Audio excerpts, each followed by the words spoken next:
Hello friends, welcome to Honey GS academy. April 22nd, 23rd and 24. So daily current affairs with GS points. So రేపటి నుంచి మనం current అఫైర్స్ని daily చేస్తాం. So school కూడా లేదు కాబట్టి కొంచెం అవర్స్ మనకి ఎక్కువ ఉంటుంది. సో దాన్ని కరెంట్ అఫైర్స్ కోసం ఉపయోగిద్దాం. దాంతోపాటు మోస్ట్లీ ఇదే వారం లోపల లేదా నెక్స్ట్ మండే నుంచి మనము ఈ జాగ్రఫీ యూట్యూబ్ క్లాసెస్ స్టార్ట్ చేస్తాం. అందులో ఫస్ట్ ఫిజికల్ జాగ్రఫీ అని చెప్పేసి డిస్కస్ చేద్దాం.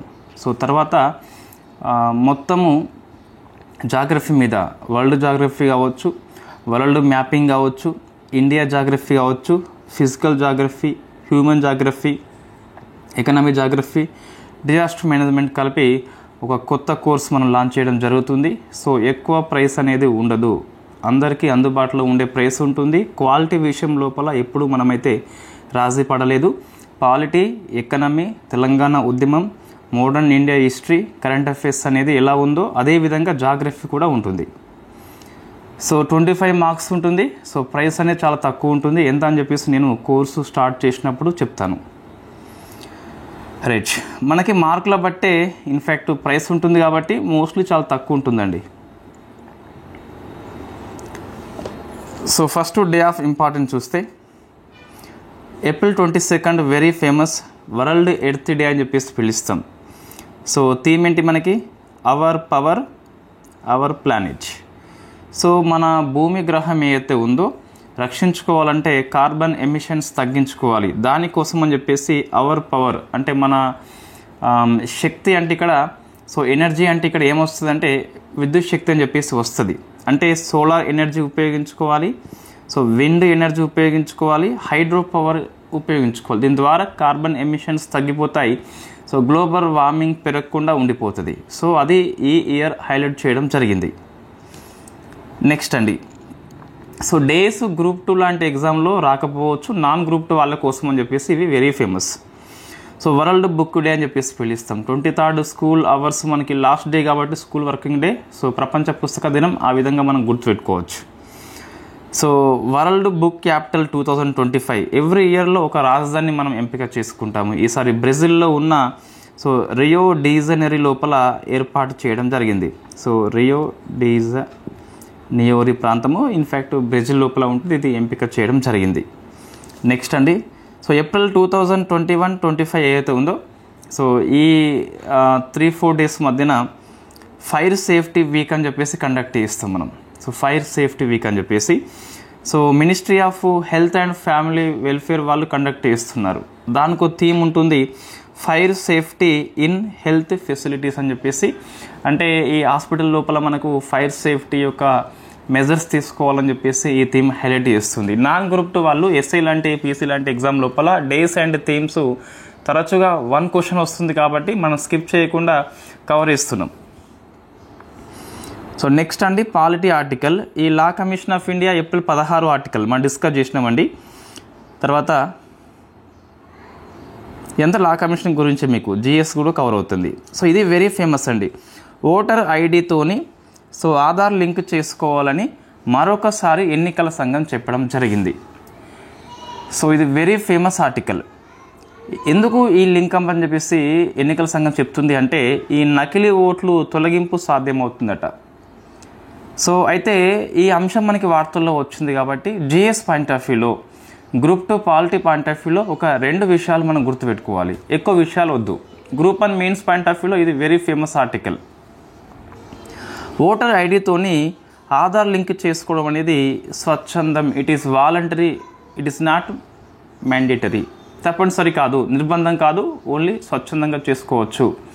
అయితే వాళ్ళు నువ్వు ఓటు హక్కులు ఇన్ఫ్యాక్ట్ అప్లై చేసుకునేటప్పుడు ఫారం నెంబర్ 6B అని చెప్పేసి ఉంటుంది. అందులో ఏముంటుందంటే, ఇది ఎగ్జామ్ రాదండి ఫారం నెంబర్ లాంటివి, జస్ట్ ఒక ఐడియా కోసం చెప్తున్నా అంతే. ఏంటి అంటే అందులో ఏముంటుంది, నీకు ఆధార్ కార్డు ఉందా, ఉంటే నెంబర్, సో లేకుంటే కారణాలని చెప్పేసి అక్కడ ఉంటుంది. అంటే నువ్వు వాలంటీర్ బేస్ లేదు అక్కడ. ఫారం చూస్తే పైకి చెప్పడం మాత్రము వాలంటీర్ అని చెప్పి చెప్పడం జరుగుతుంది. దీనివల్ల ఎవరైతే ఆధార్ లింక్ ఇష్టం ఉండదో వాళ్ళు ఓటు హక్కు కోల్పోయే ప్రమాదం ఉంటుందని చెప్పేసి హిందూ పేపర్లో వచ్చిన ఆర్టికల్ అండి ఇది. పైకి ఏమంటుంది, ఓటర్ ఐడి ఆధార్ లింకు తప్పనిసరి కాదు, స్వచ్ఛందంగా చేసుకోవచ్చు, వాళ్ళ ఇష్టం, మేమైతే నిర్బంధం చేయము. బట్ ఫారం నెంబర్ 6B లోపల ఏమున్నది, ఆధార్ కార్డు ఉందా, ఉంటే నెంబరు, లేదా లేకుంటే కారణాలు. నువ్వు ఇక్కడ లింక్ చేసుకుంటావా, నీ ఇష్టం అని చెప్పేసి ఆప్షన్ ఉన్నదా, ఆప్షన్ లేదండి. సో థియరీ పరంగా వేరే ఉంది, ప్రాక్టికల్లీ వేరే ఉంది. ఇది విమర్శ కాదు, it's true. Supreme court very famous తీర్పు అండి, 23rd తీర్పు ఇది.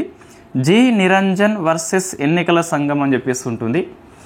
సో ఆధార్ లింకింగ్ తప్పనిసరి కాదు అని చెప్పేసి సుప్రీంకోర్టు చెప్పింది. సో ఈ కేసు మనం గుర్తుపెట్టుకోవాలి కంపల్సరీ. ఈ అంశం వార్తల్లో ఉన్నందుకు ఇది రావచ్చు, ఇది రావచ్చు, ఈ 2 అంశాలు గ్రూప్ 2 పాలిటీకి వెరీ ఫేమస్. మీకు ఎన్నికల సంఘం అనే పాఠం లోపల సో మనం కవర్ చేస్తాం ఇదంతా కూడా. నెక్స్ట్ మరొక పాలిటీ, మనం పాలిటీ కోర్సులో నిన్న డిస్కస్ చేసినాం కదా, పార్లమెంటరీ కమిటీలు అని చెప్పేసి. అందులో ఒక కమిటీ ఉమెన్స్ ఎంపవర్మెంట్ అని చెప్పేసి వార్తల్లో వచ్చింది. So women empowerment standing committee అని చెప్పేసి. సో మనకు వాస్తవంగా పార్లమెంటరీ కమిటీలు చూస్తే మొత్తం 44 ఉంటాయండి. ఎట్లా చెప్తున్నావు, మొత్తం 2 రకాలు వాస్తవంగా పార్లమెంటరీ కమిటీలు. ఒకటేమో స్టాండింగ్ కమిటీ అని చెప్పేసి పిలుస్తున్నాం, అంటే ఏంటి, సో స్థాయి సంఘాలు అని చెప్పేసి ఇవి పర్మనెంట్ కమిటీలు. మరొక రకము అడ్హాక్ అని చెప్పేసి ఉంటుంది, అంటే ఎందుకోసం ఏర్పాటు చేయబడ్డాయో అందుకోసం పనిచేసినాక అవి రద్దు అయిపోతాయి, నియమిత కాలం అంటూ ఉండవు. ఫర్ ఎగ్జాంపుల్ ఇటీవల వక్ఫ్ బిల్లు మీద మనకి జాయింట్ పార్లమెంటరీ కమిటీ ఏర్పాటు చేయడం జరిగింది జగదంబిక పాల్ నాయకత్వం లోపల. ఇట్ ఈస్ అడ్హాక్ కమిటీ, రద్దు అయిపోయింది రిపోర్ట్ ఇచ్చినాక. స్టాండింగ్ కమిటీ మొత్తం మనము 3 రకాలుగా చెప్తాం జనరల్లీ. ఒకటేమో ఫైనాన్షియల్ కమిటీ అని చెప్పేసి 3 ఉంటాయి. ఇవి 3 వెరీ ఫేమస్, మీకు తెలుసు ఆల్రెడీ. పబ్లిక్ అకౌంట్స్ కమిటీ అని చెప్పేసి, ఎస్టిమేషన్ కమిటీ అని చెప్పేసి, కమిటీ ఆన్ పబ్లిక్ అండర్టేకింగ్ అని చెప్పేసి మొత్తం 3 ఉంటాయి. ఇంకొక 24 కమిటీలు డిపార్ట్మెంట్ రిలేటెడ్ స్టాండింగ్ కమిటీ అని చెప్పేసి. సో ఈ బడ్జెట్లో ఈ డిమాండ్ ఫర్ గ్రాంట్స్ అని చెప్పేసి ఉంటాయి, దాన్ని స్క్రూటినీ చేస్తే దాన్ని డిఆర్ఎస్సీగా పిలుస్తాం. మొత్తం 24 ఉంటాయి. లోక్సభలో 16, రాజ్యసభలో 8 అని చెప్పేసి 24 + 3 27 అయిపోయినాయి కదా. మిగతా 17 ఉంటాయండి. ఆ 17లో ఒకటి ఉమెన్ ఎంపవర్మెంట్ కమిటీ అని చెప్పేసి ఉంటుంది. సో దీని చైర్పర్సన్గా దగ్గుబాటి పురంధేశ్వరి వచ్చింది కాబట్టి సో ఏపీపీఎస్సీ వాళ్ళ కోసం కాదు, అందరికీ ఇది పనికి వస్తుంది. సో పురంధేశ్వరి ఆంధ్ర అయినప్పటికీ ఇది ఇండియా అంశం అని చెప్పేసి గుర్తుపెట్టుకోవాలి. ఈ ఉమెన్ ఎంపవర్మెంట్ స్టాండింగ్ కమిటీ చైర్పర్సన్గా పురంధేశ్వరి నియామకం కావడం జరిగింది. So what is the women empowerment committee అంటే ఉమెన్స్ కోసం పనిచేస్తుంది. It is a parliamentary standing committee, it is a joint committee. ఇది అంటే ఉభయ సభల సభ్యులు ఈ కమిటీ లోపల ఉంటారు. మొత్తం 30 మంది ఉంటే లోక్సభ నుంచి 20 మంది ఉంటారు, రాజ్యసభ నుంచి 10 మంది ఉంటారు. 1997 లోపల very first time women empowerment committee ఏర్పాటు చేయడం జరిగింది. సో ఇది మీరు ఆన్సర్ చేయండి. మొత్తం 44 కమిటీస్ ఉన్నాయి కదా మనకు, అడ్హాక్ కాకుండా. ఈ 44 కమిటీలో జాయింట్ కమిటీ అని చెప్పేసి వేటిని పిలుస్తాం. ఇప్పుడు ఇది ఉమెన్ ఎంపవర్మెంట్ కమిటీ ఒక జాయింట్ కమిటీ. ఎందుకోసం అంటే ఉభయ సభల సభ్యులు ఇందులో ఉంటారు. ఏ సభకి ఆ సభ ఏర్పాటు చేయలేదు, ఉభయ సభలకి ఉమ్మడిగా ఏర్పాటు చేయడం జరిగింది. అందులో ఒకటి ఉమెన్ ఎంపవర్మెంట్ కమిటీ అని చెప్పేసి ఉంటుంది. అట్లా ఇంకేమన్నా కమిటీలు ఉంటాయా? ఎస్ ఉంటాయండి, కంపల్సరీ. ఒకసారి మీరు ఆన్సర్ చేసే ప్రయత్నం చేయండి, అట్లా ప్రశ్న వస్తుంది. ఈ క్రింది వాటిలో సో జాయింట్ కమిటీ కానిది ఏంటని చెప్పేసి వస్తుంది. ఫర్ ఎగ్జాంపుల్ ఇట్లా మీకు ఉంటుంది. ఏ ఆప్షన్ వచ్చేసి రూల్స్ కమిటీ అని చెప్పేసి ఉంటుంది. బి ఆప్షన్ SC/ST కమిటీ అని చెప్పేసి ఉంటుంది. So C option office of profit అని చెప్పేసి ఉంటుంది, ఆఫీస్ ఆఫ్ ప్రాఫిట్ అని చెప్పేసి. So D option business adviser committee అని చెప్పేసి ఉంటుంది. ఇందులో ABC ఇట్లా మీకు కొన్నిసార్లు వస్తుంది కాబట్టి ఒకసారి మీరు చెప్పండి ఆన్సర్ ఏంటని చెప్పేసి. ఇంకోటి ఇంకా లైబ్రరీ కమిటీ అని చెప్పేసి కూడా ఉంటుంది. It is also joint committee. So నేను ఎప్పుడైనా ABCD ఆప్షన్లన్నీ జాయింట్ కమిటీస్ కాదండి. సో మీరు దాన్ని ఆన్సర్ చేసే ప్రయత్నం చేయండి. జాయింట్ కమిటీలు ఏవని చెప్పేసి వెరీ ఫేమస్ క్వశ్చన్ అది. సో ఆర్టికల్ 142 మరొకసారి వార్తల్లో వచ్చింది. సుప్రీంకోర్టు ఏమన్నదంటే ఈ 142 ఆర్టికల్ ఏదైతే ఉందో సో కేవలము మాకు మాత్రమే, సుప్రీంకోర్టుకు మాత్రమే ఉన్నది, హైకోర్టుకు ఆ పవర్స్ లేవు అని చెప్పేసి, రాజ్యాంగం మీకు ఇవ్వలే అని చెప్పేసి చెప్పడం జరిగింది. సో 142 ఆర్టికల్ ఏంటి, మనము మొన్న డిస్కస్ చేసినాం. తమిళనాడు రాష్ట్ర ప్రభుత్వం వర్సెస్ తమిళనాడు గవర్నర్ కేసు లోపల ఎవిడెన్స్తో సంబంధం లేకుండా, ఇర్రెస్పెక్టివ్ ఆఫ్ ఎవిడెన్స్, ఒక కేసు విషయంలో సాక్ష్యాలు విచారణ సరిపోనప్పుడు కూడా కంప్లీట్ జస్టిస్ అవసరం అని చెప్పేసి భావిస్తే సుప్రీంకోర్టు విశేష అధికారాలు ఉపయోగించుకొని అన్లిమిటెడ్ పవర్స్ ఉపయోగించుకొని తీర్పు చెప్పొచ్చు. అదే 142 ఆర్టికల్. ఇది సుప్రీంకోర్టుకి మాత్రమే ఉంది, హైకోర్టుకి లేదు. మనం డిస్కస్ చేసినాం చాలాసార్లు. సో మనకి 142 ఆర్టికల్ అనేది జ్యుడిషియల్ యాక్టివిజం, న్యాయస్థాన క్రియాశీలతకి ఒక సోర్స్గా మనం చెప్పొచ్చు. వై? బికాస్ సుప్రీంకోర్టు ఏదైనా చెప్పొచ్చండి. నువ్వు అమ్మాయి కాదు అబ్బాయి అని చెప్పేసి చెప్పొచ్చు. ఒక అబ్బాయిని నువ్వు అబ్బాయి కాదు అమ్మాయి అని చెప్పేసి చెప్పొచ్చు. కంప్లీట్ జస్టిస్ అవసరం అని చెప్పేసి భావిస్తాయి. సో ఇది ఎన్ని కేసుల్లో ఉపయోగించింది, అటువంటి సాహసం చేయొద్దండి. మన రీసెంట్ ఉన్నాయి మాత్రం చదువుకోవాలి అంతే. ప్రశ్న ఏం వస్తలేదు అట్లా. సో మన రీసెంట్ మాత్రం కొద్ది వరకు అవసరం అండి. ఇవి ఫేమస్ కేసులు, ఇవన్నీ కూడా నేను రాసినాయి. నోటికి వ్యవస్థ రాయడం జరిగింది.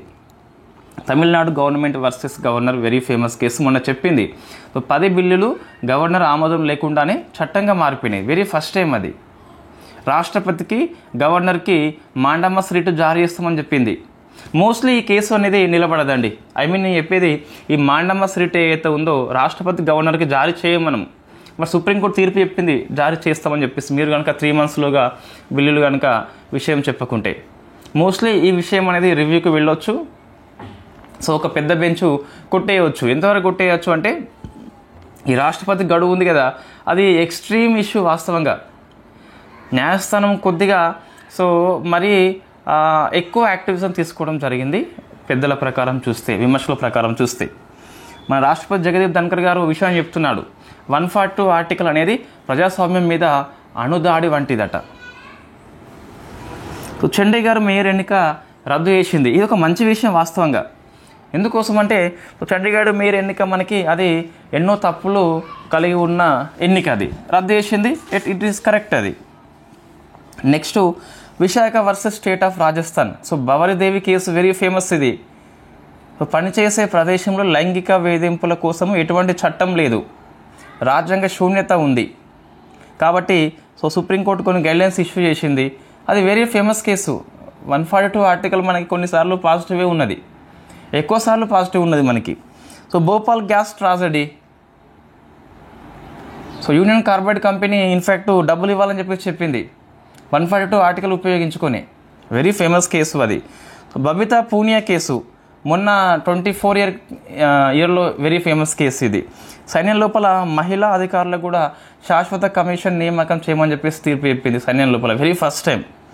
బాబ్రీ మసీదు కేసు, అయోధ్య వివాదాన్ని దరిదాపుగా మనకి పూర్తి చేయడం జరిగింది 142 ఆర్టికల్ ఉపయోగించుకొని.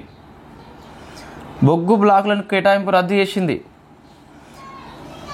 నెక్స్ట్ వెరీ ఫేమస్ కేసు పిరార్ ఇవ్వాలని చెప్పేసి 14 ఏళ్ళు శిక్ష పడ్డప్పటికీ వాళ్ళ మరణశిక్ష పిటిషన్ మీద రాష్ట్రపతి నిర్ణయం తీసుకోలేదు. వాళ్ళని ఇన్ఫ్యాక్ట్ ఆ పెండింగ్ ఏంటని చెప్పేసి విడుదల చేసింది, అందరినీ వెళ్ళిపోండి అని చెప్పేసి. ఇవన్నీ పాజిటివ్ అండి కేసులు ఇవన్నీ కూడా. మరి what is the complete justice అంటే మనకు కొన్ని ఇష్యూ కనిపిస్తున్నాయి ఇక్కడ, మనకంటే ఎక్కువ ఉపరాష్ట్రపతికి కనిపిస్తున్నాయి. కంప్లీట్ జస్టిస్ అంటే దెర్ ఈజ్ నో డెఫినేషన్, నిర్వచనం లేదు రాజ్యాంగం లోపల. మిస్యూజ్కి ఎక్కువ అవకాశం ఉంటుంది. మనకి పాలిటీ ఆస్పిరెంట్స్ ఒక విషయం గుర్తుపెట్టుకోవాలి, లా మస్ట్ బి డిఫైన్డ్ అని చెప్పేసి ఒక సూత్రం ఉంటుంది. చట్టం అనేది నిర్వచనం ఇచ్చి ఉండాలి, అప్పుడే మనము చట్ట ప్రకారం వెళ్ళొచ్చు. నిర్వచనం లేకుంటే, డిఫైన్ చేయకుంటే మనం దాన్ని మిస్యూజ్ చేస్తాం, దానికి అధికార పరిధి విస్తృతం చేసి మిస్యూజ్ చేస్తాం మనం. Law must be defined. Current affairs must be boundaries. Current affairs లోపల మనం బౌండరీస్ మనమే గీసుకోవాలి, లేకుంటే కనపడ్డ ప్రతి పాయింట్ మనదే అని చెప్పేసి జేబులో వేసుకుంటాం. జేబు నిండిపోతుంది, కారిపోతుంది. ఆ కారిపోయే విషయం లోపల మంచి పాయింట్స్ కారిపోవచ్చు కొన్నిసార్లు. మంచి పాయింట్స్ మనం మర్చిపోవచ్చు.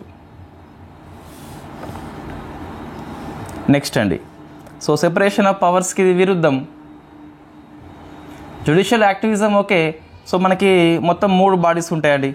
లెజిస్లేటివ్ అని చెప్పేసి శాసనం చేస్తుంది, ఎగ్జిక్యూటివ్ అని చెప్పేసి శాసనాన్ని అమలు చేస్తుంది, జ్యుడిషియరీ అనేది రివ్యూ చేస్తుంది. ఇదేంటి ఇప్పుడు ఇన్ఫ్యాక్ట్ తీర్పు చెప్పి చట్టం చేయాల్సిన పార్లమెంట్ పని ఇది చేస్తుంది. సెపరేషన్ ఆఫ్ పవర్స్కి 142 ఆర్టికల్ విరుద్ధం ఇది. నెక్స్ట్ సూపర్ పార్లమెంట్గా వ్యవహరించే అవకాశం ఉందట. ఉపరాష్ట్రపతి మన జగదీప్ ధన్కర్ గారు చెప్పిండు. రోజు ఇన్ఫ్యాక్ట్ మనకు వ్యాఖ్యలు చేస్తున్నాడు, రోజుకో వ్యాఖ్యలు చేస్తున్నాడు. సూపర్ పార్లమెంట్ ఏదైతే ఉందో, సో పార్లమెంట్ చట్టం వేస్తుంది, సుప్రీంకోర్టు సూపర్ పార్లమెంట్ వ్యవహారం చేస్తుందట. సో దీన్ని అణుదాటిగా వర్ణించాడు. సో నెక్స్ట్ ఇంకా కొంతమంది దీన్ని రాజ్యాంగ నిపుణులు ఏమంటారంటే అపరిమిత శక్తులు ప్రసాదించే కామధేను వంటి అని చెప్పి చెప్తారు. ఇవన్నీ మన గ్రూప్ 1కి పనిచేస్తాయండి, గ్రూప్ 1 మెయిన్స్కి పనిచేస్తాయి. సో మనకి నెక్స్ట్ పాలిటీ అండి. ఇది next CJI BR Gavai April 17th current affairs. అది Pinky versus state of UP April 18, 19, 20 మనం డిస్కస్ చేసిన కరెంట్ అఫైర్స్లో, మళ్ళీ ఇక్కడ వద్దు. Kurian Joseph committee April 16 current affairs. ఇది తమిళనాడు నియామకం చేయడం జరిగింది. సో ఇవి మనకి పాలిటీ ఆర్టికల్స్ అండి. నెక్స్ట్ ఎకనామీ అండి. సో నానో సల్ఫర్ ఈ పైనది ఏం లేదండి, అది ఏప్రిల్ 18, 19, 20 ఇండియా జీడిపిని UNCTAD 6.5గా అంచనా వేయడం జరిగింది.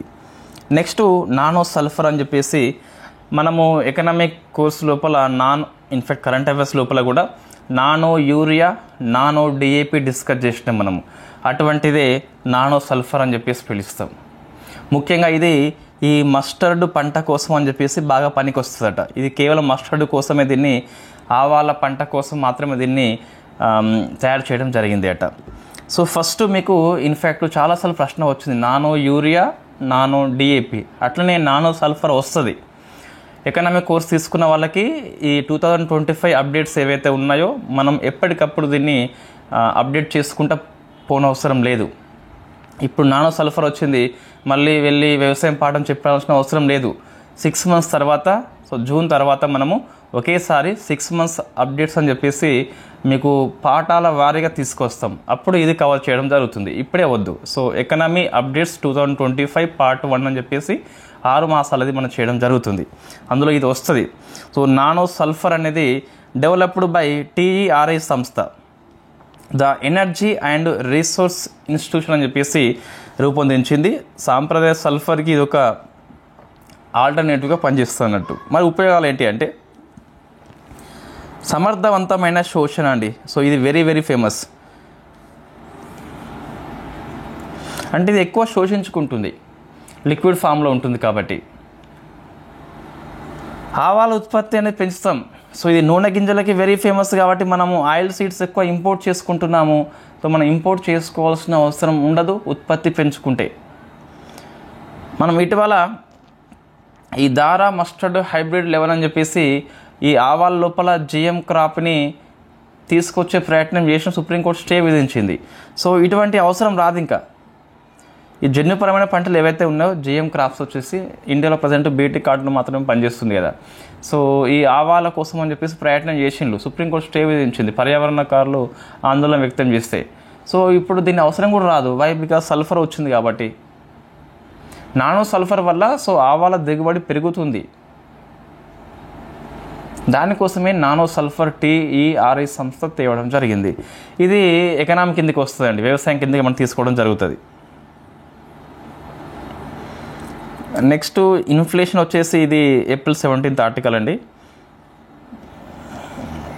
ఇది కూడా ఏప్రిల్ 17th ఆర్టికలే. ఇన్ఫ్యాక్ట్ అది ఇంపోర్ట్ ఎక్స్పోర్ట్స్ అని చెప్పేసి మనం ఎంత చెప్పినాం ఆల్రెడీ క్లాసు. టాప్ 5 కంట్రీస్ ఏంటి, టాప్ ఇంపోర్ట్స్లో 5 కంట్రీస్ ఏంటి, ఓవరాల్గా టాప్ 2 కంట్రీస్ ఏంటి అని చెప్పేసి చెప్పినాం కాబట్టి అవసరం లేదు. ఇది మనకు ఈరోజు ఆర్టికల్ అండి. ఉక్కు దిగుమతుల మీద మనకు 12% సేఫ్ గార్డ్ డ్యూటీ విధిస్తున్నాం. ఇట్ ఈస్ న్యూ టాపిక్ మనకి. ట్యాక్సెస్ పాఠం లోపల ఈ సేఫ్ గార్డ్ డ్యూటీ ఉన్నదండి? లేదు. సో మన కరెంట్ అఫైర్స్ లోపల వచ్చింది కాబట్టి సబ్జెక్ట్కి అప్డేట్స్ మనం నేర్చుకోవాలి కంపల్సరీ. సో ఇది ఈనాడు పేపర్లో కూడా వచ్చిందండి. సో ఉక్కు దిగుమతుల మీద మనము 12% సేఫ్ గార్డ్ డ్యూటీ విధిస్తున్నాము. దీన్ని ఫైనాన్స్ మినిస్ట్రీ అనేది ఆమోదించింది. సో 200 days అమలు చేస్తారట ఈ ఉక్కు దిగుమతుల మీద సేఫ్ గార్డ్ డ్యూటీ అని చెప్పేసి. సో మీకు 2 విషయాలు తెలుసు, మనం ఆల్రెడీ కరెంట్ అఫైర్స్ లోపల డిస్కస్ చేసినాం ఏప్రిల్ 1 to 15 కరెంట్ అఫైర్స్ లోపల. ఒకటేమో యాంటీ డంపింగ్ అని చెప్పేసి ఉంటుంది. సో ఏంటి యాంటీ డంపింగ్ అంటే, ఒక దేశము అనేది తన ఉత్పత్తుల్ని చౌక ధరలకే మన దేశానికి ఎక్స్పోర్ట్ చేస్తుంది, దేశీయ పరిశ్రమ మనది కుంటుపడుతుంది. అప్పుడు మన దేశము ఆ దేశం మీద పర్టికులర్ కంట్రీ మీద యాంటీ డంపింగ్ డ్యూటీ విధిస్తుంది అన్నట్టు. ఇది ఇల్లీగల్. ఇది ఆ దేశం కావాలని చౌక ధరలకి మన పరిశ్రమలకి నాశనం చేద్దామని చెప్పేసి ఇవ్వడము. ఇదేంటి అంటే అధిక పరిమాణంలో దిగుమతులు దేశీయ పరిశ్రమకు హాని కలిగించకుండా ఇది విధిస్తాము. రెండు సేమేనా అండి? కాదు. ఇది మన స్పెసిఫిక్గా ఇల్లీగల్ ట్రేడ్ యొక్క నివారణ కోసం అని చెప్పేసి ఒక దేశం మీద విధిస్తాం. ఈ సేఫ్ గార్డ్ వచ్చేసి ఒక దేశం మీద కాదు. సో ఇది యాంటీ డంపింగ్ డ్యూటీ లాగా కాకుండా ఒక దేశం లక్ష్యం చేసుకోవడం ఉండదు, ఆల్ కంట్రీస్కి అప్లికేబుల్ అవుతుంది. సో ఉక్కు పరిశ్రమ, దేశీయ పరిశ్రమ యొక్క రక్షణ కోసం అని చెప్పేసి ఈ చర్య తీసుకోవడం జరిగింది. లక్ష్యం ఏంటి? దేశీయ పరిశ్రమ రక్షణ కోసం అని చెప్పేసి పిలుస్తాం. దిగుమతుల నుండి దేశీయ పరిశ్రమను కాపాడుకోవాలని చెప్పేసి పిలుస్తాం. సో ఇది very very famous question. Anti dumping duty వేరు, అది నిర్దిష్ట దేశం మీద నిర్దిష్ట ఉత్పత్తి మీద మనం ప్రయోగిస్తాం. ఇక్కడ అన్ని కంట్రీస్కి అప్లికేబుల్ అవుతుంది 20% సేఫ్ గార్డ్ డ్యూటీ అని చెప్పేసి. దీన్ని ఎవరు సిఫార్సు చేసినారు అంటే directorate general of trade remedies, DGTR గుర్తుపెట్టుకోవాలి. ఎకనామీ అప్డేట్స్లో మనం డిస్కస్ చేద్దాం, బట్ ఇప్పుడు గుర్తుపెట్టుకోండి సేఫ్ గార్డ్ డ్యూటీ అని చెప్పేసి. ఎకనామిక్ కోర్స్ తీసుకునే వాళ్ళు సో ఎకనామీ నోట్స్ ట్యాక్సెస్ మీ దగ్గర ఉన్నట్లయితే దాంట్లో అప్డేట్ చేసుకోండి. ఎక్కడ చేసుకోవాలండి? ట్యాక్సెస్ పాఠంలో. అంటే సో ఇది ట్యాక్సెస్ కంటే మనకి WTO పాఠం లోపల సో ట్రేడ్ టారిఫ్ అని చెప్పేసి ఉంటుంది. సో ట్రేడ్ టారిఫ్ అని చెప్పేసి ఉంటుంది కదా, సో అక్కడ యాడ్ చేసుకోండి. ట్యాక్సెస్ పాఠంలో ఏం కాదు ఇది. సో ఫారెన్ ట్రేడ్ పాఠం లోపల WTO అని చెప్పేసి ఉంటుంది, అక్కడ దీన్ని యాడ్ చేసుకోండి. ఇది WTO ఒప్పందానికి విరుద్ధం ఏం కాదు, దేశీయ పరిశ్రమ రక్షణ కోసం అని చెప్పేసి చర్యలు తీసుకోవచ్చు.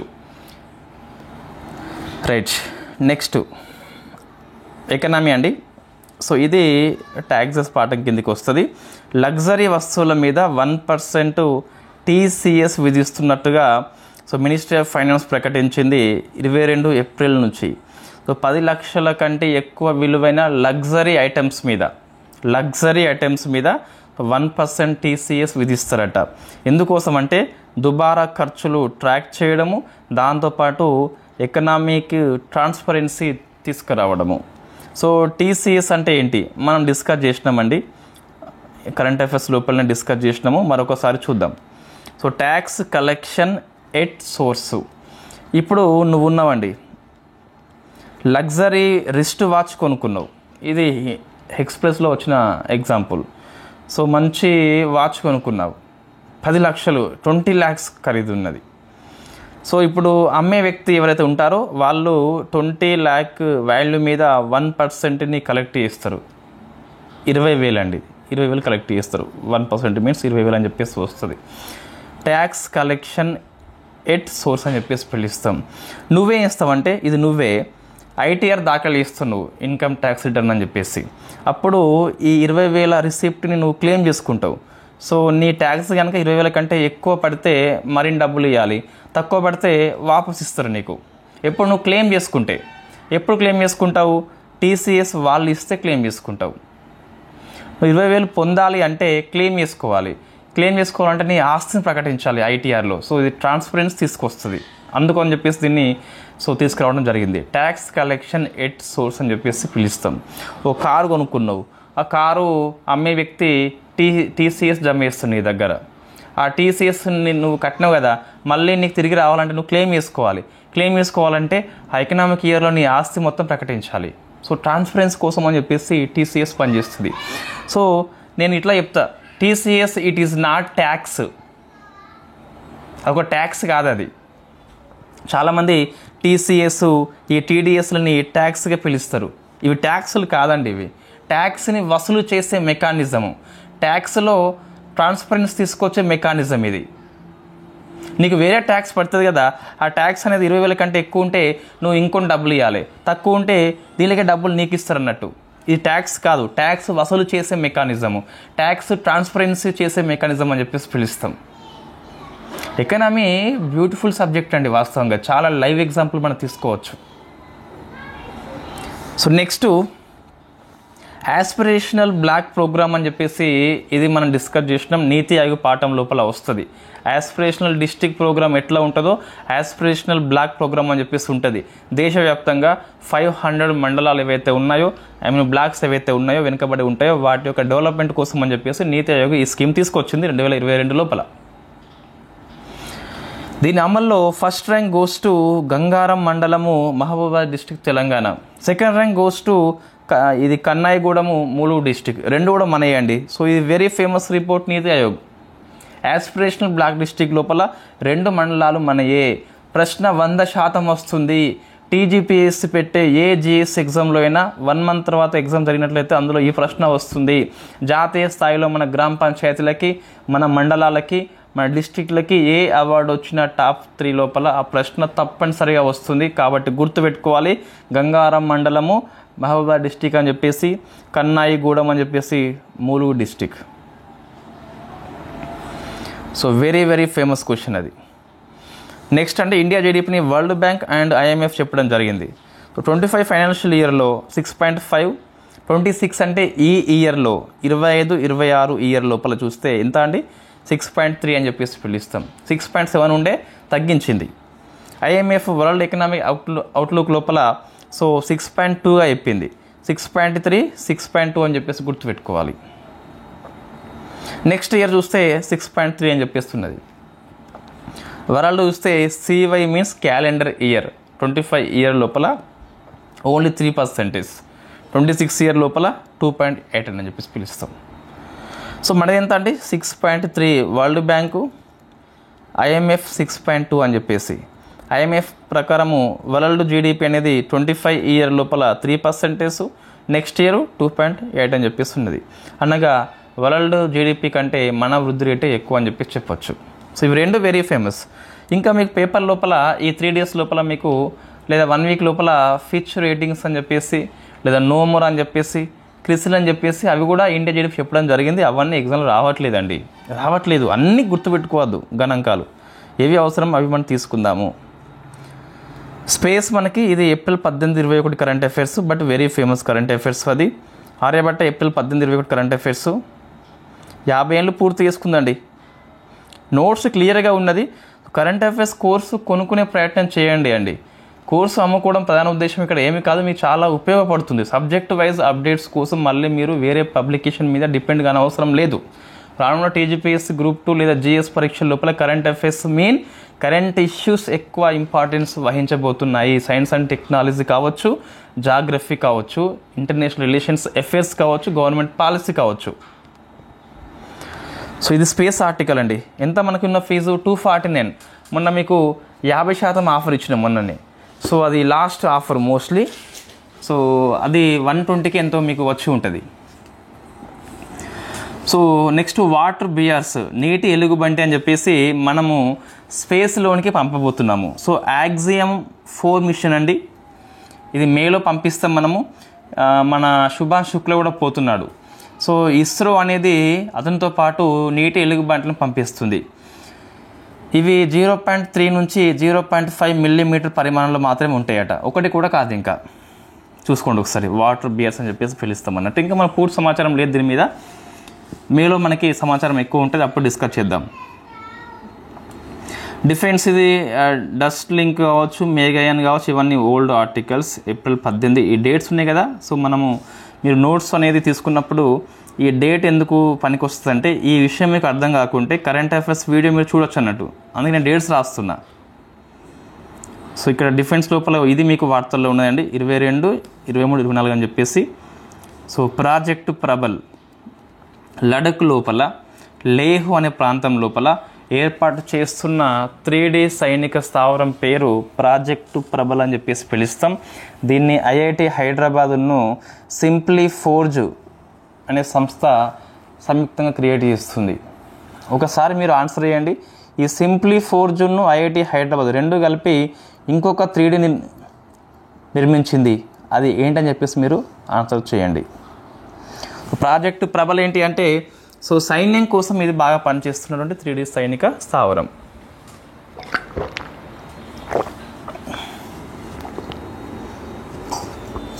సైన్స్ అండ్ టెక్నాలజీలో చూస్తే ఇవన్నీ ఓల్డ్ ఆర్టికల్స్ అండి.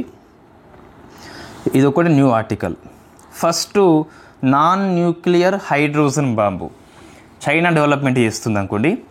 జనరల్లీ హైడ్రోజన్ బాంబు అంటే న్యూక్లియర్ ఫ్యూజన్ కేంద్రక సంలీన ప్రక్రియ ద్వారా న్యూక్లియర్ రియాక్షన్ జరిగి ఏర్పాటు చేస్తాం మనము.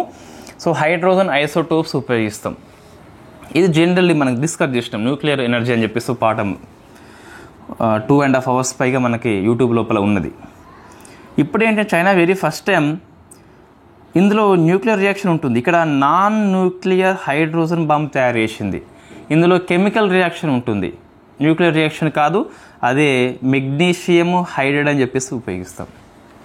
మెగ్నీషియం హైడ్రైడ్ ఉపయోగించి కెమికల్ రియాక్షన్ ద్వారా ఫస్ట్ హైడ్రోజన్ బాంబు కాబట్టి గుర్తుపెట్టుకోవాలి. నెక్స్ట్ అండి, సో IISR సూర్య అని చెప్పేస్తున్నది. ఇది ఒక మనకి పసుపు ఎక్కువ పచ్చగా ఉంటుంది. ఇది లేత పసుపు రంగులో ఉంటుంది. వెరీ ఫస్ట్ టైం అండి ఇది లేత పసుపు రంగులో ఉంటుంది. దీన్ని Indian institution of spices research అనే సంస్థ రూపొందించింది. IISR అని చెప్పేసి పిలుస్తాం. సో దీన్ని నిజామాబాద్ జిల్లాలో ఉన్న కమ్మర్పల్లిలో ఉన్న పసుపు కేంద్రం లోపల సాగు చేసి సక్సెస్ఫుల్గా విజయవంతమైంది కాబట్టి దీన్ని మరింతగా సాగు చేసే ప్రయత్నం చేస్తున్నారు. లేత పసుపు రంగులో ఉంటుంది. సో పసుపుకి ఎల్లో కలర్ వచ్చేది కుర్కుమిన్ అనే కెమికల్ వల్ల వస్తుంది. సో అనే వర్ణ ద్రవ్యకం వల్ల వస్తుంది, నాట్ కెమికల్. కుర్కుమిన్ అని చెప్పేసి పిలుస్తాం అన్నట్టు. ఈ మిరపకాయకు ఎరుపు రంగు ఎలా వస్తుంది, టమాటాకి ఎరుపు రంగు ఎలా వస్తుంది ఒకసారి మీరు ఆన్సర్ చేయండి. సూర్య, అది గుర్తుపెట్టుకోవాలి. నెక్స్ట్ పర్యావరణం. ఇవన్నీ ఓల్డ్ ఆర్టికల్స్, ఏప్రిల్ 22 కంటే ముందున్న ఆర్టికల్స్. నేను ఇది యాప్లో పోస్ట్ చేసిన అండి, ఒకటేసారి 16 నుంచి 24 వరకు అని చెప్పేసి. అందుకే మీకు కూడా మనకు కూడా రావడం జరిగింది. మీకేంది మనకు అని చెప్పేసి పిలుస్తాం. నెక్స్ట్ అన్ఫార్చునేట్లీ సో ఇది అందరూ ఖండించాల్సిన విషయం. మతం చాటున ఉగ్రవాదాన్ని ఉసుగొల్పుతున్నారు. సో బైసరన్ లోయ లోపల ఉగ్రదాడి అని చెప్పేసి మనకి వార్తల్లో వచ్చింది. జమ్మూ కాశ్మీర్ లోపల అనంతనాగ్ డిస్టిక్ లోపల సో బైసరన్ లోయ అని చెప్పేసి ఉంటుంది. సో ఇది పహల్గామ్ డిస్టిక్ లోపల ఉంటుంది. 26 మంది చనిపోవడం జరిగింది అన్ఫార్చునేట్లీ. సో దాడి ఎవరు చేసిందంటే రెసిస్టెన్స్ ఫ్రంట్ అని చెప్పేసి లష్కర్ తోయిబా అనుబంధ సంస్థ 2019 లోపల ఏర్పాటు కావడం జరిగింది. 2023 లోపల మినిస్ట్రీ ఆఫ్ హోమ్ అఫేర్స్ ఉప చట్టం కింద ఆ సంస్థని ఉగ్రవాద సంస్థగా డిక్లేర్ చేయడం జరిగింది. ఈ పహల్గామ్ చూస్తే గొర్రెల కాపరుల లోయగా పిలుస్తాం దీన్ని. సో వ్యాలీ ఆఫ్ షెఫ్హెడ్గా పిలుస్తాం అన్నట్టు. ఇక్కడ బైసరన్ లోయ వెరీ ఫేమస్. దీన్ని మినీ స్విట్జర్లాండ్గా కీర్తిస్తాం మనం. గడ్డి మైదానాలు కలిగి ఉంటుంది. ఇక్కడ లిడ్డర్ రివర్ అని చెప్పేసి కూడా వెరీ ఫేమస్ బైసరన్ లోయ లోపల. ఓకే అండి, మనం ఖండించాల్సిన అంశము. సో ఉగ్రవాదం అనేది ఎక్కడ సో ఇన్ఫ్యాక్ట్ ఏ రూపంలో ఉన్నదని ఖండించాల్సిందే. జాగ్రఫీలో కూడా ఇవన్నీ ఓల్డ్ ఆర్టికల్స్ అండి. ఆర్ట్ అండ్ కల్చర్లో కూడా ఆల్మోస్ట్ ఇవన్నీ ఓల్డ్యే. 22 కంటే ముందున్న ఆర్టికల్స్. ఇది 13 అండి.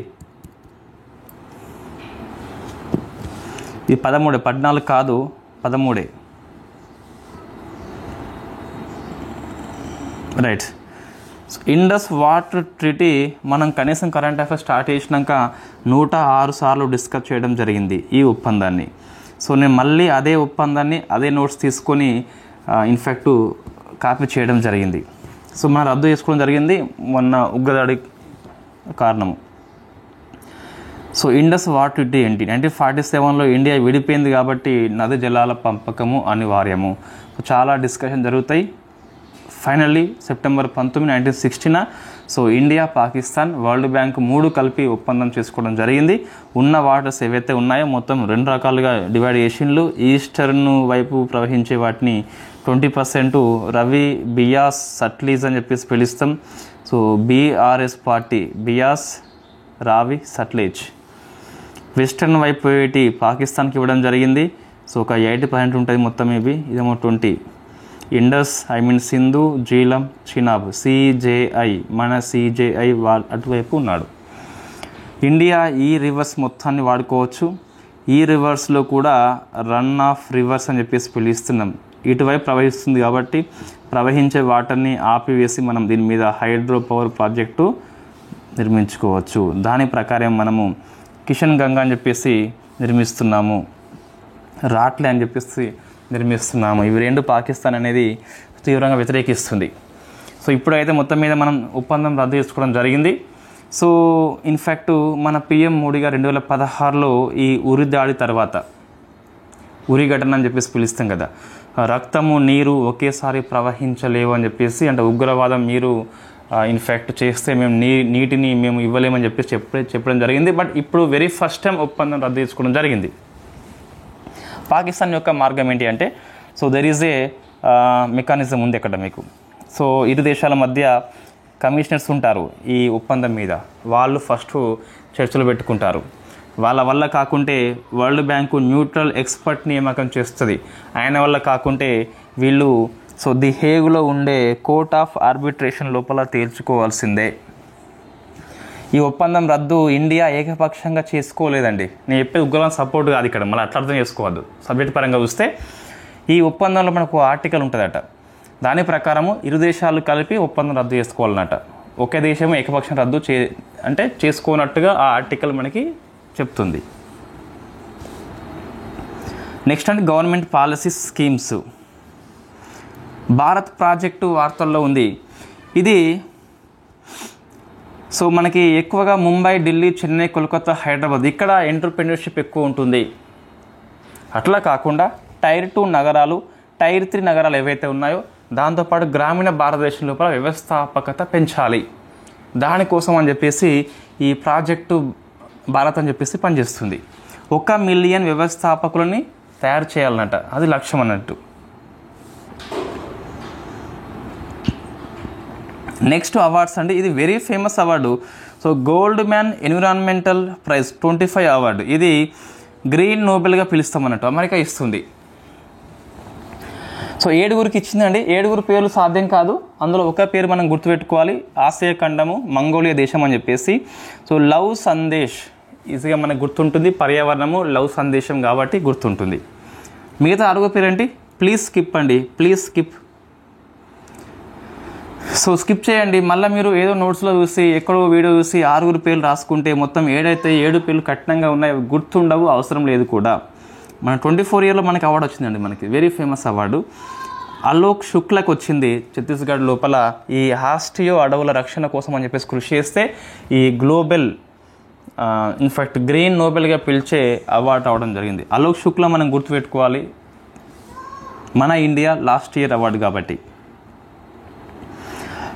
నెక్స్ట్ అండి అపాయింట్మెంట్ చూస్తే ఈ 2 మనకి వార్తల్లో ఉన్నాయి. పైన 3 old articles. International telecommunication union యొక్క రేడియో కమ్యూనికేషన్ బ్యూరో డైరెక్టర్గా రేవతి నియామకమైంది మన ఇండియా కాబట్టి. సో ఐటీయు లోపల ఒక సంస్థ రేడియో కమ్యూనికేషన్ బ్యూరో, దాని డైరెక్టర్ జనరల్గా రేవతి అని చెప్పేసి వచ్చింది. సో రవిశంకర్ డిప్యూటీ గవర్నర్గా ఆర్బీఐకి మరొకసారి నియామకం కావడం జరిగింది. నాట్ మచ్ ఇంపార్టెంట్, స్కిప్ చేయవచ్చు అది. నెక్స్ట్ అండి పర్సన్స్. ఈ మాథ్యూ షాముల్ మనం డిస్కస్ చేసినాము, ఆంజియోప్లాస్టీ పితామహుడు అని చెప్పేసి. సో సయోని దాసి వెరీ ఫేమస్ పర్సనాలిటీ. సో పశ్చిమ బెంగాల్ ఈమెది. జిబ్రాల్టర్ జలసంధిని ఈదిన ఫస్ట్ ఆసియా మహిళ అండి. సో మన ఇండియన్, అందులో ఆసియాలో ఫస్ట్, అందులో ఉమెన్ కాబట్టి ప్రశ్న వస్తుంది కంపల్సరీ. సయోని దాస్ అని చెప్పేసి పిలుస్తాం అన్నట్టు. సో ఇది ఇక్కడ ఉంటుందండి, దిస్ ఈజ్ కాల్డ్ జిబ్రాల్టర్ జలసంధి. ఇది యూరోపియన్ని, ఆఫ్రికాని వేరు చేస్తుంది, స్పెయిన్, మొరాకోని వేరు చేస్తుంది, అట్లాంటిక్ మహాసముద్రము అండ్ మెటీరియన్ సీని రెండింటిని కలుపుతుంది. సో వరల్డ్ జాగ్రఫీ లోపల మనకి వరల్డ్ మ్యాపింగ్ అని చెప్పేసి ఉంటుంది, అక్కడ నదుల గురించి మనం డిస్కస్ చేస్తాము, ఇది మ్యాపింగ్ అని చెప్పేసి పిలుస్తాం. నెక్స్ట్ సో ఈనాడు పేపర్ లోపల పోప్ ఫ్రాన్సిస్ మరణిస్తే వాళ్ళు పిహెచ్డి కోర్స్ కంప్లీట్ చేసుకోవడం జరిగింది. ఇంకా పిహెచ్డి కోర్స్ కంటిన్యూ అవుతుంది. 266 పోప్ ఇతను. 13లో వచ్చిండు, 25 వరకు ఉన్నాడు, చనిపోయిండు. నాన్ యూరోపియన్లో ఫస్ట్ పోపు, లాటిన్ అమెరికా కంట్రీ నుంచి ఫస్ట్ పోపు కాబట్టి ఆ కంట్రీ పేరు ప్రశ్న వస్తుంది, అర్జెంటీనా అని చెప్పేసి పిలుస్తాం. సో క్యాథలిక్ చర్చి యొక్క నాయకుడిని మనం పోపుగా పిలుస్తాం. అసలు పేరు వచ్చేసి జార్జ్ మారియో జార్జ్ మారియో అని చెప్పేసి ఉంటుంది. ఈ 4 పాయింట్స్ వచ్చేసి ఇంకా ఇది అవసరం లేదు కానీ సో ఈ 3 పాయింట్స్ వచ్చేసి ఎనఫ్ అండి, ఎనఫ్ అంతే, అన్ని పేజీలు అవసరం లేదు మనకి. నెక్స్ట్ పోప్ ఎలా నియామకం చేస్తారు అలాంటి కోర్స్ మనం స్టార్ట్ చేస్తే సో ఇన్ఫ్యాక్ట్ అప్పుడు మనం చదువుకోవాలి, ఇప్పుడు ఏం అవసరం లేదు. ఈ 3 పాయింట్స్ ఈజ్ ఎనఫ్. రిపోర్ట్స్ అండి, సో నిర్ణయాల్లో మహిళా భాగస్వామ్యం అని చెప్పేసి ministry of statistics and program వాళ్ళు ఇచ్చిండ్రు, గణాంక శాఖ అని చెప్పేసి పిలుస్తాం మనం కదా. సో వాళ్ళు మహిళల గురించి రిపోర్ట్ ఇచ్చింది కాబట్టి వెరీ ఫేమస్ రిపోర్ట్. మహిళా మంత్రుల్లో కేవలం 7 ఉన్నారు. మహిళా ఎంపీలు లోక్సభ 74 ఉన్నారు, తెలంగాణ 2, ఏపీ 2 సో ఈ లోక్సభ ఎంపీలలో 12 స్టేట్స్ నుంచి మహిళా ఎంపీలు లేరట 74 లోపల. మహిళ చూస్తే తెలంగాణ లోపల 10 మంది ఎమ్మెల్యేలు ఉన్నారు, ఏపీ లోపల 21 అని చెప్పేసి నివేదిక చెప్పడం జరిగింది. నెక్స్ట్ ఇంకా మీరు రిపోర్ట్ చూస్తే మొత్తం అన్ని రాష్ట్రాలు ఇచ్చిండు కానీ మనకి అవసరం లేదు. బుక్స్ ఇవన్నీ పాత ఆర్టికల్స్ అవసరం లేదు, ఇవి కూడా పాత ఆర్టికలే. ప్లేసెస్ ఇది పాత ఆర్టికలే, సమ్మిట్స్ కూడా పాత ఆర్టికలే, స్టేట్స్ ఆర్ ఆల్సో పాత ఆర్టికలే. తెలంగాణ చూస్తే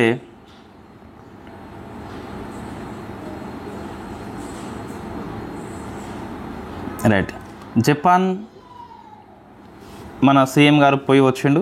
సో మొత్తం మీద 12,000 కోట్లు ఇన్వెస్ట్మెంట్ తీసుకొచ్చిండండి. ఆ గణాంకాలు గుర్తుపెట్టుకోవాలి.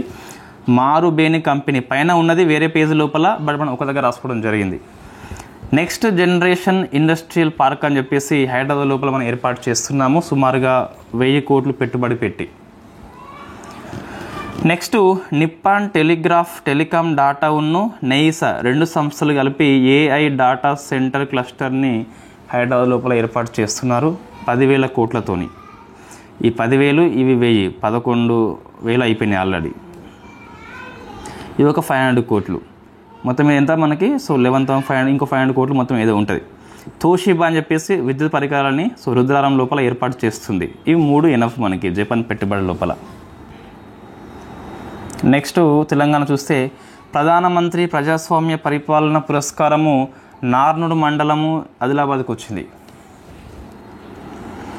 ఏపీ చూస్తే బ్రేక్ త్రూ ఫిజిక్స్ అవార్డ్ అని చెప్పేసి ఉంటుంది, చిత్రసేనికి వచ్చింది ఫ్రమ్ ఏపీ, గుర్తుపెట్టుకోవాలి. దేశంలో తొలి క్వాంటమ్ కంప్యూటింగ్ గ్రామంగా అమరావతి రికార్డ్ సృష్టించబోతుంది, గుర్తుపెట్టుకోవాలి.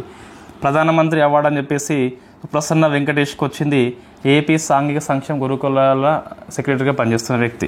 సో ఇవన్నీ పెద్ద ఇంపార్టెంట్ కాదు, వై బికాస్ ఇవి ఇంకా ఇది తొలి క్వాంటమ్ కంప్యూటింగ్ గ్రామం అమల్లోకి రాలేదు ఇంకా. సో ఇదండి కరెంట్ అఫైర్స్ ఏప్రిల్ 24 వరకు. రేపటి నుంచి మనకి సో కరెంట్ అఫైర్స్ పెండింగ్ లేకుండా చూద్దాం. ఎప్పటి వరకు అంటే ఇంకా మీకు దాదాపు నేను జూన్ నాటికి స్కూల్ స్టార్ట్ అవుతాయి, అయినప్పటికీ మనం అప్పటికల్లా అన్ని కోర్సు పూర్తి చేసుకుంటాం. ఓన్లీ మెంటర్షిప్ మీద వాళ్ళకు ఒక షెడ్యూల్ ఇచ్చి పడేసి ఒక 40 మినిట్స్ ఎక్స్ప్లెయిన్ చేస్తే అయిపోతుంది. సో సాయంత్రం పూట ఎగ్జామ్ ఉంటుంది అంతే ఇంకా. సో డైలీ 40 మినిట్స్ కంటే ఎక్కువ క్లాస్ మనకు ఉండదు. అప్పటికల్లా అన్ని కోర్సులు నేను పూర్తి చేసుకుంటా. ఎన్ని అవర్స్ అయినా కష్టపడి లేదా ఇష్టపడి ఎన్ని గంటలైనా స్పెండ్ చేసి జూన్ 12 నాటికి మన దాని నుంచి ఇంకా ఎటువంటి కోర్సులు స్టార్ట్ కావు. ఓన్లీ మెంటర్షిప్ మీదే మనం ఫోకస్ చేస్తాం కాబట్టి అన్ని కోర్సులు అయిపోతాయి. కాబట్టి నేను చాలా ఫ్రీ ఉంటా. సో అప్పుడు కరెంట్ అఫైర్స్ మనకు పెండింగ్ అయితే ఉండదు. రైట్, రేపటి నుంచి కరెంట్ అఫైర్స్ ఇన్ఫ్యాక్ట్ సాయంత్రము ఒక 5 PM లోపు క్లాస్ చేద్దాం. డే మొత్తం మనం ఖాళీ ఉంటాం కాబట్టి ఎప్పుడైనా క్లాస్ చేసుకోవచ్చు. Thank you very much.